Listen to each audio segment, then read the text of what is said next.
Hello everybody and welcome back to another episode of 10 for the Producers. I'm Travis Day. And I'm Ricky Jotley. Ricky is joining us from the UK office this week, which is a true privilege. Thank you for being here. It's a pleasure to be here, Travis. And thank you to all of our community that make the show possible and make the game possible, because without you we couldn't do any of this. And thanks to all our subscribers for actually making sure that we can do shows like this for you guys. Yeah, thank you. So, should we get underway? Yeah, let's do it. Okay, so first question from Gravy Monkey 35. If you run out of ammo or lose your weapon for any reason, would it be possible to use bits of debris as a melee weapon, i.e. splintered box pieces or broken beams, or perhaps a severed arm or leg from your enemy or friend? Some guy dies, you take his leg and then beat your enemy with it? Something like that. I believe Quan Chi did that as a fatality in Mortal Kombat 4. Yeah. So, maybe some influences there. Good game. Yeah. Well, we could do something like that, but I think having an item that you can just pick up anywhere around the level, or any kind of item that the player is able to interact with, may be kind of difficult to maintain, because pretty much all part of the world that you're around in terms of the geometry will be rippable, and I just kind of think the player holding many different items or anything that they can grab will be quite difficult to put into that. Yeah, no, it'd be a difficult thing to do. I mean, I think a lot of people saw the system with grabby hands and they thought to themselves oh, I can just pick up anything and wield it as a weapon. But I guess, once you start using those items in the universe and start using them to interact, especially with other players in a fatal way, it becomes much harder to maintain, much harder to test, much harder to balance. So, maybe that's something we could do in the future, but probably not in the near term. We'll probably have one prop where it's a severed body just on the floor, and that's the one guy that you can always rip off arms and legs. And just for you. It's a good question. So our next one comes to us from Shrike. Shrike asks, will the FPS be launched with an in-game chat system? The answer is yes. So on the first iteration of FPS, we're going to use the in-game CryEngine chat, so your default chat that comes with CryEngine. Later, though, during the social module, one of the things that's been worked on by the Austin team is the new chat service. So this will introduce things that people are more familiar with from most MMO titles, giving you the ability to chat from, in the long term, from the website to people in the game. This will come with the idea of rich presence, meaning that you can see when people are online or offline. So you can chat with them while they're in the game. You can have private whispers or tells or whatever you want to call it, depending on which MMO you play. And then it will also allow for things like different chat channels, i.e. your party chat, your guild chat, your website chat. So that system is coming with the social module. But in the initial FPS release, we will have, call it local server chat, meaning that you can talk trash to people on the other team and talk to your allies as well. Next question is from Alan Parsons. Will all of the different controller types be balanced when the game comes to release, or will we face significant advantages in any? Well, I think with the different controller types now, we're obviously working on trying to maintain balance across the board for, a HOTAS, people use X52, X55, keyboard mouse, and obviously whichever gamepad that you decide to use. The aim will be to make sure we do have something that is balanced enough for everyone to participate in and still enjoy, and not kind of feel like there's one that is quite hacks over another, or having that kind of overpowered if you're using mouse and keyboard for launching missiles and stuff, or just like rapid fire. Ways in that we do that is something that we're still kind of obviously trying to perfect. Yeah, well, there's a couple avenues. I mean, you guys have seen the first iteration of what we called ESP, right? So giving people with a stick the opportunity to have a little bit finer control as you move closer to your target. So we can do things like that, attenuating the acceleration curve on the movement of the ships themselves. We can also do things from a game design perspective, like the refactor to gimbaled weapons and sizes. So gimbaled mounts, and the more they gimbal, having lower sizes that they can accommodate. So basically, sure, you can move around with the mouse and have pretty good aim with the gimbals, but then we will reduce your ability to deal damage based on the size of your weapons. So there's a couple different avenues, and one of the things that I've seen a lot of talk on the forums recently about specifically, mouse versus keyboard, and I know we did that on Around the Verse. There was like a controller summit, I guess you'd call it, with some of our designers. And so one of the things I want to make clear to everybody is that it is super important to us that everybody, as Ricky said, is able to enjoy the play experience. So everybody can participate and be competitive no matter what peripheral device that they choose to interact with the game. That said, it is a work in progress. I mean, it is super pre-alpha. Controls are normally something you wouldn't do until like right towards the end of the game when you start to fine-tune and hone, like during the beta phase. So while we are actually making efforts on this balance ahead of time because we are released with Arena Commander, it is something that we will have to continue to balance and continue to tweak and tune. And I think we do have some ideas about actually doing more community involvement on that. So stay tuned for that. A little too soon to say, but we have an idea for how we're going to actually get you guys to participate more in helping us to tune their control devices. Yeah, and you guys have been really good so far in, giving us kind of your feedback and everything that you've listed out. I've seen so much detail from the backers already in terms of what they believe should be, default configurations and different types of preferred control types. So, yet again.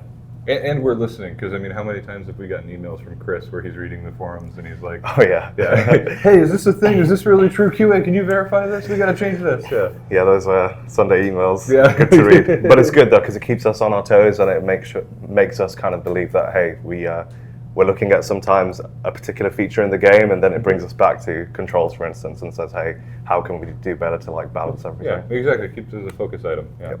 Nostrama 1977 or 1977. In a universe built on immersion, will CIG add mature and tasteful romance to Star Citizen, much like Mass Effect or Dragon Age Inquisition? So this kind of question, I mean, it's I think it's always kind of interesting to add different types of relationship and romance in particular. You see, as games have developed over time, you can actually visualize that romance between characters through different cinematographies, different scenes, usually via the cutscenes, but then also in the actual gameplay and actions that you can do, being able to like develop a real good personal relationship with significant others, so to speak. And I think Star Citizen is going to give you a great opportunity to probably do that because there's going to be so many different people or so many different beings within that verse. Yeah, I personally think that is something that we need to. Yeah, well, and I think Squadron 42 also. I mean, what they're calling out is Mass Effect and Dragon Age, which that's obviously much easier to handle relationships and romantic relationships, especially in a single-player environment rather than an MMO. So one of the things I think that Chris is famous for in the Wing Commander games is having those interactive cutscenes, having the ability to make those decisions, and the branching relationships that we had with some of the pilots, the wingmen in Wing Commander. So, and I know that's something for a fact that he's definitely planning on doing in Squadron 42, where your decisions, conversations, your actions will matter to your wingmen and impact their relationships. Now, how far those relationships go, I guess is up to the decisions that you make. Okay, so our next question comes to us from Hammer_head, or Hammerhead. His question is, jump point warfare. Can we follow a player or /NPC into a jump point and carry out an attack / continue a fight inside the wormhole / corridor? Okay, so yes, I believe the answer is going to be that you can. Obviously, our first iteration of jump points will probably be just handling a single ship, because as we build the technology, that seems like a logical place to start. Down the road, I do know that there's a concept of like, I don't know, a Stargate wormhole, for example, where you're kind of just on this linear tube and you cruise through and then you arrive at your destination. I think our concept of a wormhole or jump point is much more in line with having something that is an actual physical space that you can traverse, and it has a finite distance, and there are obstacles, as we saw in the South by Southwest, the previs that we did for the jump points. And so I believe that the natural extension of that is that, yes, at first we'll have one ship, and then you could have multiple ships traveling through a jump point simultaneously. Whether or not you'll be able to fire your weapons at each other, board each other, whatever that's going to end up looking like, hasn't been fully fleshed out yet, because there's just, simply there's no jump points yet. But once we have that and we determine what's fun, what's, would kind of suck to go into a jump point and have that be a really unfun experience. So as we build out the game, we'll know more, but I definitely know that that is something that Chris would like to do. There's a lot of designers on the team that would like to do, and we'll just have to see how it develops as a feature to determine whether or not that's good for the game. Yeah, and I think as like a base iteration, the first kind of element would be making sure that you can actually traverse and end up at your destination. Getting through it is a good step one. Yeah, let's get that right as well. But yeah, no, totally. I think going down that route of having, just approaching into your jump point, and just as you're about to fledge out, something comes to you. Yeah, awesome. That would be great. All right. The next question comes to us from Grimmeth. What level of detail is being put into the voice chat? Also, will there be plugins for apps such as TeamSpeak or Mumble that will encourage this radio chat so that people are not speaking to people without interruption across the universe? So I'm guessing is it basically compelling people or incentivizing people to use in-game chat and in-game chat systems over, say, TeamSpeak, Mumble, Vent. So the first answer to the first part of the question is what are the plans for in-game voice chat? Chris is very strongly of the idea that he wants to have in-game voice chat that attenuates over distance the same way it would in real life. He also wants to do things like, depending on the type of helmet that you're wearing, actually have the muffling of the helmet or the radio static if you're over the in-game radio. So there are definitely plans for that. That's something he really wants to do. As for plugins for like different popular voice apps, I don't know that we would do that. I think we may do our own, but that's kind of something that we're going to have to figure out as we get to the point where we're actually implementing in-game VoIP, determining the route that we want to go, and we haven't determined that yet because we haven't done that exploration yet. Next question comes from Guedo. How will currency feel in the game? Currently you can purchase about 1,000 UEC per dollar. Are you intending to keep this current value in place during the course of the PU?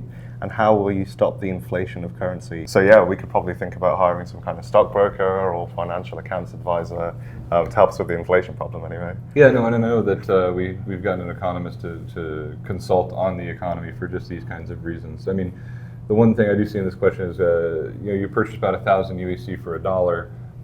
That right now is just an arbitrary correlative value, right? So. Yeah. As we go into persistent universe, at some point there is going to need to be a switchover that says, okay, either these items cost more in UEC now and we change the whole scale, or we change the dollar value of a UEC, but that's something we're going to deal with once the PU is actually a thing, that we actually have UEC in the game that you can buy and earn. That will all have to get figured out. Yeah, I think once we develop kind of more of the features and more of the in-game items and purchases, we'll be able to have a scale of exactly what's lower end, what's top end, define the scale and actually give values that are going to be fair and applicable. Well, I've seen people related to this asking questions on on the forums related to like the initial Kickstarter pledges that had a lot of like, oh, this package includes 20,000 UEC or 20,000 credits, I think it was even called at the time. And then a lot of people are going, well, wait, that's like one big missile. Is that all I got with my pledge? And so I think that powerful missile. Yeah, it's powerful. The Rattler is a powerful missile, but but in the end, I do think I suspect that there is going to be a time when once we have a value of UEC, then we can look at the relative value of those packages and then kind of reappropriate everything along those lines. Next question comes from Spectre NYC. The $54 million stretch goal saw the introduction of AI character roles into the game with the promise of additional roles added following future stretch goals. Have there been any internal discussions or considerations on where you will expand AI behavior? So I think a lot of the AI behaviors and our kind of recent thought on this kind of came into play when we started thinking about multi-crew recently. As I've been here, me and Travis and a lot of the leads here have been discussing if you are owner of, per se, let's say a Retaliator or a Constellation, and you launched into a match, but you didn't necessarily have people to fill the other crew roles that are on those seats. What would be those roles? Who would fill them? And the obvious answer to most people would be AI.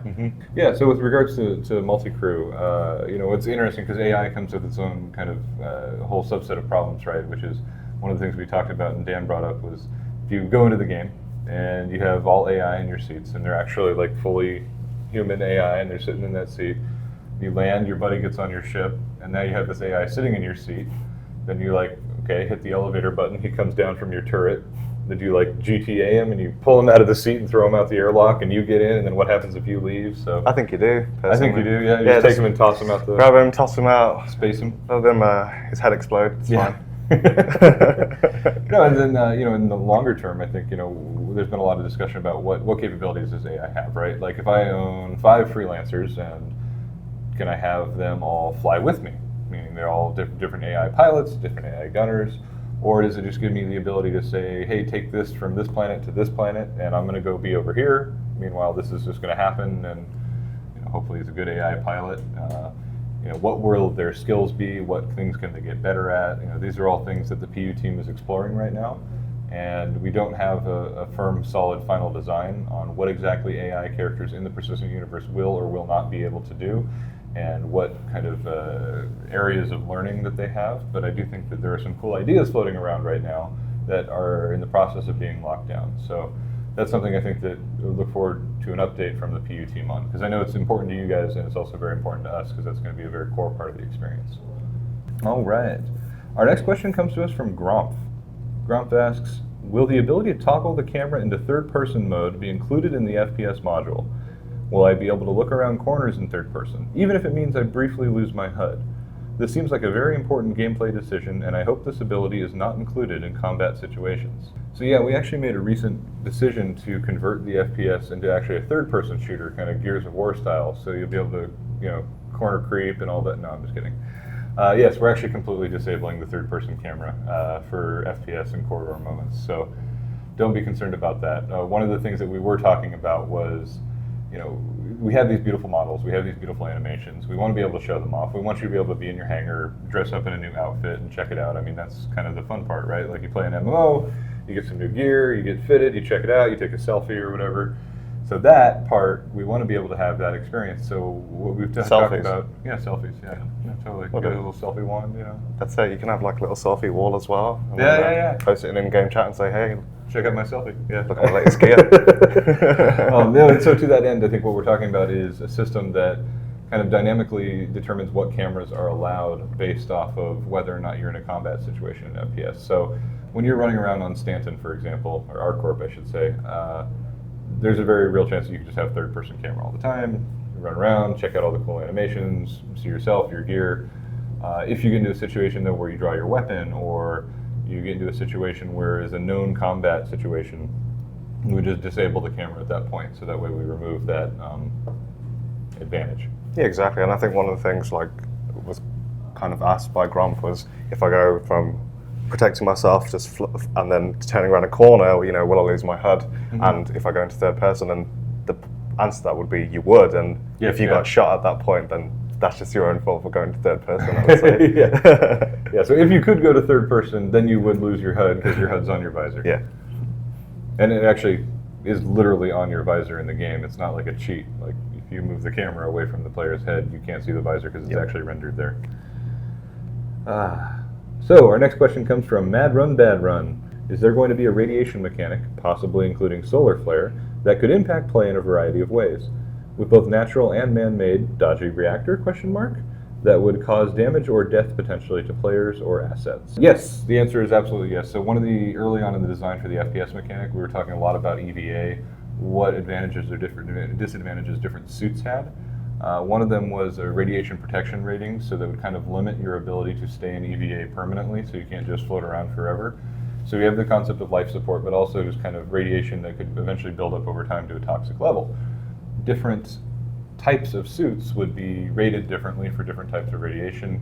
We've also talked on the Arena Commander side about different hazards that you could have both in the gameplay environment, but also in the PU, things like nebulas, solar flares, and other kind of time-sensitive or system-impacting natural hazards like what you're talking about.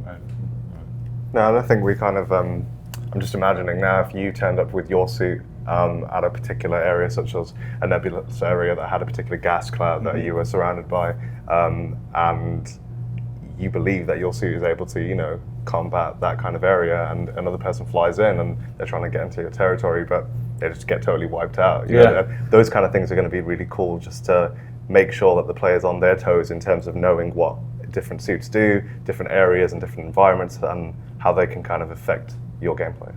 Yeah, and actually one of the mission types even is we've started talking, while Ricky's been out here, about the concept of the, kind of the mission generator, or the instance action sphere generator. And some of the mission types that we've talked about even have been like, there's a disabled constellation that is floating towards the sun, and it's not under power, and you have to go in there, but there's a high radiation level, so you have very limited time windows in which you can interact with it to try and reconstitute it, rescue it, or just go to hell with it and let it fly into the sun. So yeah, definitely something we're looking at, because I think it adds a cool level of A, immersion, and B, adds a lot of cool gameplay moments that you can put together. Well, and with that last question, it brings us to the end of the show. So thank you very much for joining us, and thank you very much to all the subscribers that make a show like this possible. We really appreciate the opportunity to come on camera and to interact with you guys and answer your questions directly and hopefully give you some more information that you didn't previously have. And thanks to all our backers for making Star Citizen possible. You know, I've been on this project for now a year, and it's by far an awesome project to be on, and it's great to be on board. Especially with guys like you, Travis. Oh, thanks, man. I'm so glad the backers backed us so I can meet you. Thank you, guys. Take care, and we'll see you in the verse. Thank you.